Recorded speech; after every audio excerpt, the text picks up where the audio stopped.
ನಮಸ್ಕಾರ ಸ್ನೇಹಿತರೆ, ರನ್ನ ಟಿವಿಗೆ ನಿಮ್ಮೆಲ್ಲರಿಗೆ ಸ್ವಾಗತ. ಸ್ಟಾರ್ ಸುವರ್ಣ ವಾಹಿನಿಯಲ್ಲಿ ಪ್ರಸಾರವಾಗುತ್ತಿರುವ ಜನಪ್ರಿಯ ಧಾರಾವಾಹಿಗಿರುವ ಗೌರಿ ಶಂಕರ ಧಾರಾವಾಹಿಯಲ್ಲಿ ಇದೀಗ ಗೌರಿ ಪಾತ್ರದಿಂದ ದಿವ್ಯಾ ಅವರು ಧಾರಾವಾಹಿಯಿಂದ ಹೊರಬಂದಿದ್ದಾರೆ.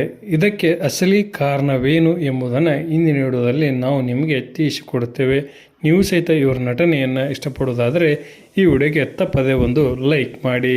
ಗೌರಿ ಶಂಕರ ಧಾರಾವಾಹಿಯಲ್ಲಿ ಸತತ 3ನೇ ಬಾರಿಗೆ ನಾಯಕಿಯ ಬದಲಾವಣೆಯಾಗಿದೆ. ಕೌಸ್ತುಭ ಮನ್ಯ ಅವರು ಮೊದಲು ಆರಂಭಗೊಂಡಾಗ ನಾಯಕಿಯರಾಗಿದ್ದರು. ಆ ನಂತರ ದಿವ್ಯಾ ಅವರು ಇದೀಗ ಕನ್ನಡತಿ ಧಾರಾವಾಹಿಯ ರಮೋಲ ಅವರು ನಾಯಕಿಯಾಗಿ ಕಾಣಿಸಿಕೊಂಡಿದ್ದಾರೆ. ಇನ್ನು ದಿವ್ಯಾ ಅವರು ಧಾರಾವಾಹಿಯಿಂದ ಹೊರಬರಲು ಪ್ರಮುಖ ಕಾರಣವೇನು ಎಂಬುದು ಯಾವ ಪ್ರೇಕ್ಷಕರಿಗೂ ಗೊತ್ತಿಲ್ಲ. ಗೌರಿ ಪಾತ್ರವನ್ನು ಅಚ್ಚುಕಟ್ಟಾಗಿ ನಿರ್ವಹಿಸಿಕೊಂಡು ಹೋಗುತ್ತಿದ್ದ ದಿವ್ಯಾ ಅವರು ಕೆಲವು ವೈಯಕ್ತಿಕ ಕಾರಣಗಳಿಂದ ಧಾರಾವಾಹಿಯಿಂದ ಹೊರಬಂದಿದ್ದಾರೆ. ವೈಯಕ್ತಿಕ ಅಂದರೆ ಕೆಲವು ಆರೋಗ್ಯದ ಸಮಸ್ಯೆಗಳಿಂದ ಇವರು ಧಾರಾವಾಹಿಯಿಂದ ಹೊರನಡೆದಿದ್ದಾರೆ. ಇನ್ನು ಕೆಲವು ಆಂತರಿಕ ಸಮಸ್ಯೆಗಳಿಂದ ನಾಯಕಿಯರು ಧಾರಾವಾಹಿಯಿಂದ ಹೊರಬರುವುದು ಸಹಜವಾಗಿ ಬಿಡುತ್ತದೆ. ಇದನ್ನು ಯಾರೂ ಬಹಿರಂಗಪಡಿಸುವಂತಿಲ್ಲ. ಆಂತರಿಕ ಸಮಸ್ಯೆಗಳು ಅಂದರೆ ಏನು?